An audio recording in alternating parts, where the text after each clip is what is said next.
फसल बीमा योजना ने चमत्कारिक काम किया है।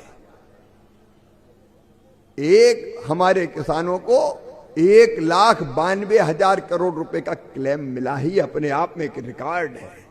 लेकिन फिर भी कुछ कमियां फसल बीमा योजना में समझ में आती है। हमने कई परिवर्तन किए हैं। जैसे किसान भाइयों, पहले सारे नुकसान का आकलन होकर क्लेम सेटल हो जाते थे, लेकिन कई दिन तक बीमा कंपनियां पैसे ही नहीं देती थी, कई दिन तक पैसे ही नहीं देती थी। अब यह प्रबंध कर दिया है कि अगर बीमा कंपनी ने देर की तो 12% की दर से मुआवजा भी, उसको ब्याज भी देना पड़ेगा किसान को। 12% एक्स्ट्रा देना पड़ेगा जितना क्लेम बना।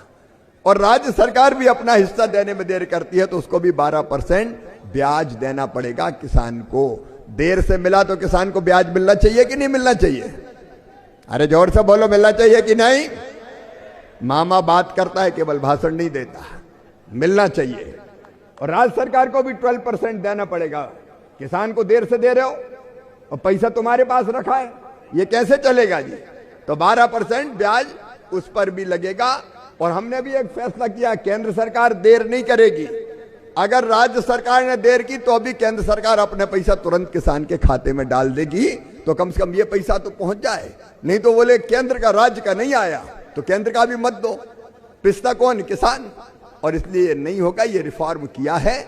ऐसे और भी सुधार की अगर जरूरत होगी तो और सुधार करेंगे।